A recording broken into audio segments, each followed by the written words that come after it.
Hi hello അപ്പം എൻ്റെ എല്ലാ കൂട്ടുകാർക്കും രമ്യാസ് വേൾഡിലേക്ക് ഒരിക്കൽ കൂടി സ്വാഗതം. അപ്പം ഞാനിന്നൊരു കർക്കിടകം സ്പെഷ്യൽ കറിയായിട്ടാണ് കേട്ടോ കൂട്ടുകാരെ വന്നിരിക്കുന്നത്. അതിനായിട്ട് പോകാൻ നമുക്ക് വീഡിയോയിലേക്ക്. വീഡിയോ സ്കിപ്പ് ചെയ്യാതെ തന്നെ കണ്ട് സപ്പോർട്ട് ചെയ്യാം കേട്ടോ കൂട്ടുകാരെ. വീഡിയോ ഇഷ്ടപ്പെടുകയാണെങ്കിൽ ലൈക്ക് ചെയ്യാൻ മറക്കല്ലേ കേട്ടോ കൂട്ടുകാരെ. അപ്പം ഇത് ഈ വയലറ്റ് കളറുള്ള ചേമ്പിൻ താളാണ് കേട്ടോ കൂട്ടുകാരെ. കറുത്തേമ്പെന്നൊക്കെ അറിയപ്പെടുന്ന അതാണ് കേട്ടോ ഞാനിന്ന് എടുക്കുന്നത്. അപ്പോൾ ഈ മഴയൊക്കെ പെയ്തേക്കണ കാരണം അപ്പടി മണ്ണൊക്കെ പറ്റിയിട്ടുണ്ട് കേട്ടോ. അപ്പോൾ ഇത് നല്ല വൃത്തിയായിട്ട് ശരിക്കും ഒരു 5-6 പ്രാവശ്യം കഴുകി എടുക്കണം കേട്ടോ. അപ്പം ഇത്രയും താള് നമുക്ക് കിട്ടിയിട്ടുണ്ട്. ഇനി നമുക്കിതുകൊണ്ട് കറി ഉണ്ടാക്കാം. ഇനി നമുക്ക് ഇതൊന്ന് അരിഞ്ഞെടുക്കാം കേട്ടോ. അപ്പോൾ ഇങ്ങനത്തെ കൂമ്പയിലയും നമുക്ക് ഈ കറിയിൽ ചേർക്കാം കേട്ടോ. മറ്റേ വലിയ ഇല അത് നമ്മൾ എടുക്കരുത്, അത് മൂത്ത ഇലയാണ്. ഇങ്ങനത്തെ എടുക്കാം നമുക്ക്. കൂമ്പ ഇലയൊക്കെ ഇതിൻ്റെ കൂടെ അരിഞ്ഞിടാം. ഇതിൻ്റെ തൊലി ഇങ്ങനെ നമ്മൾ ചീമ്പി എടുത്താൽ മതി. ചീമ്പി കളയണം. എന്നിട്ട് നമുക്ക് ചെറുതായിട്ട് അരിഞ്ഞെടുക്കാം കേട്ടോ.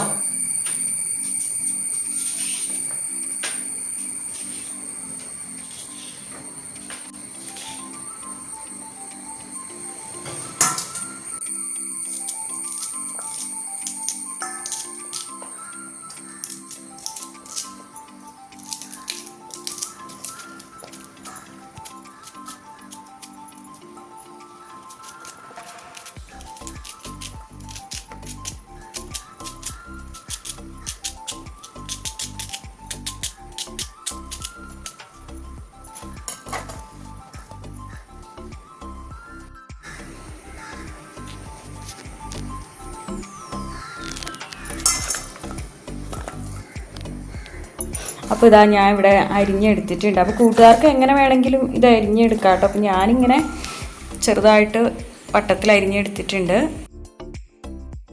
ഇനി നമുക്ക് ഈ കറിയിലേക്കുള്ള അരപ്പ് ആദ്യം തന്നെ റെഡിയാക്കി വെക്കാം കേട്ടോ. കാരണം കറി പെട്ടെന്ന് തന്നെ വെന്ത് കിട്ടും. അതുകൊണ്ട് ആദ്യം അരപ്പ് റെഡിയാക്കാം. അപ്പോൾ തേങ്ങ ചിരവിയതിലേക്ക് ഒരു സ്പൂൺ ജീരകവും 2 അല്ലി ചെറിയുള്ളി 2 അല്ലി വെളുത്തുള്ളിയും കൂടെ നമുക്കൊന്ന് അരച്ചെടുത്ത് വയ്ക്കാം. ഇനി നമുക്ക് കറി റെഡിയാക്കാനായിട്ട് മൺചട്ടി അടപ്പത്ത് വെച്ചു. അതിലേക്ക് നമ്മൾ ഈ നുറുക്കിയെടുത്ത ആ കൂമ്പയിലയും താളും എല്ലാം കൂടെ നമ്മൾ ഇട്ട് കൊടുക്കുകയാണ്. ഇനി ഇതിലേക്ക് മഞ്ഞൾപ്പൊടി ഒരു 1.25 ടീസ്പൂൺ, അതുപോലെ തന്നെ മുളക് പൊടി, ഇത് കാശ്മീരി മുളക് പൊടിയാണ് കേട്ടോ ഞാൻ ചേർത്തിരിക്കുന്നത്. അതും ഒരു 1.5 സ്പൂൺ ചേർത്തിട്ടുണ്ട്. ഉപ്പും ചേർത്ത് കൊടുത്തിട്ടുണ്ട്. ഇനി ഇതിന് വേവാൻ ആവശ്യമായ സ്വല്പം വെള്ളവും കൂടെ ചേർത്ത് കൊടുക്കാം.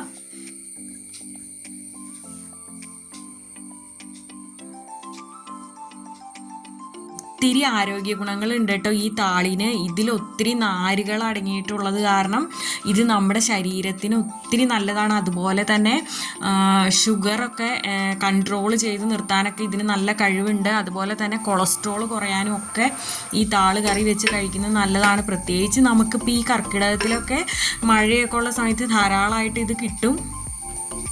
കർക്കിടകത്തിൽ മാത്രമല്ല എപ്പോൾ വേണമെങ്കിലും കഴിക്കും. കർക്കിടകത്തിൽ എന്ത് നമ്മൾ ചെയ്താലും അതിന് ഇരട്ടി ഫലമാണല്ലോ. അപ്പോൾ ഒരു ട്രീറ്റ്മെൻറ്റ് ചെയ്താലും ശരിയാ, എന്ത് ഇതാണെങ്കിലും നമ്മൾ ഔഷധ ഗുണം കൂടുതലാണല്ലോ കർക്കിടകത്തിൽ നമ്മൾ കഴിക്കുന്ന എല്ലാത്തിനും.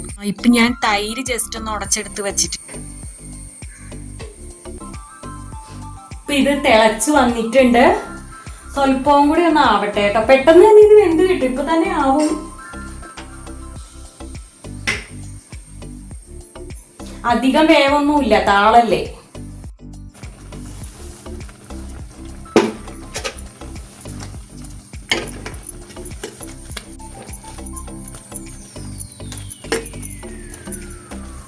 ഇപ്പം ഇത് നന്നായിട്ട് വെന്ത് വന്നിട്ടുണ്ട് കേട്ടോ. അപ്പം ഇനി നമുക്ക് ആ തേങ്ങ അരപ്പ് ചേർത്ത് കൊടുക്കാം.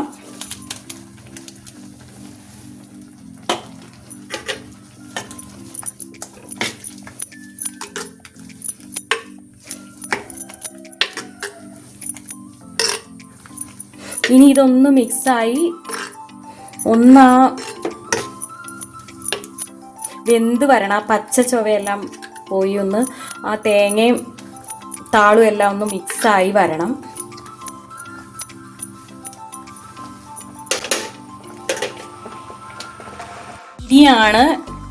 ഇനിയാണ് ഇതിലെ മെയിൻ ഇൻഗ്രീഡിയൻറ്റ് നമ്മൾ ചേർത്ത് കൊടുക്കാൻ പോകുന്നത്. അപ്പം ഞാനിവിടെ ഫ്ലെയിം ഓഫ് ചെയ്തിട്ടുണ്ട് കേട്ടോ. കാരണം ഇത് നന്നായിട്ട് ഇങ്ങനെ തിളച്ചുകൊണ്ടിരിക്കുകയാണല്ലോ. അപ്പം നമ്മൾ തൈര് നമ്മൾ ഉടച്ചെടുത്ത് വച്ചല്ലോ, അപ്പം അത് നമുക്ക് ഇതിലേക്ക് ചേർത്ത് കൊടുക്കാം.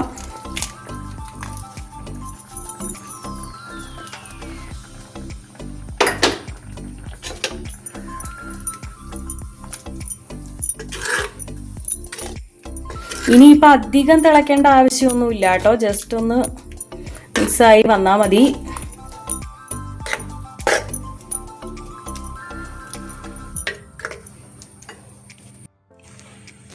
അപ്പം നമ്മുടെ സ്പെഷ്യൽ താളുകറി ഇവിടെ റെഡി ആയിട്ടുണ്ട് കേട്ടോ. അപ്പം ഇനി ഒരു താളിപ്പും കൂടെ ചേർത്താൽ മതി കേട്ടോ. ഏകദേശം നമ്മുടെ കറി ഇവിടെ റെഡി ആയിട്ടുണ്ട്.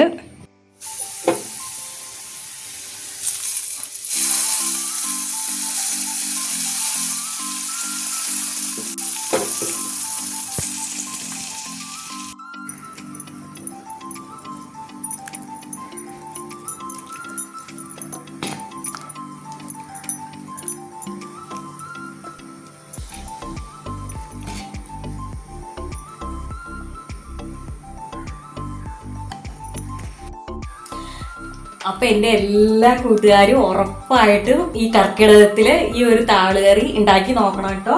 സൂപ്പർ ടേസ്റ്റാണ് കേട്ടോ, ഞാൻ വെറുതെ പറയല്ല, നല്ല ടേസ്റ്റാണിത്. ഒത്തിരി ആരോഗ്യ ഗുണങ്ങളും ഉള്ളതാണേ.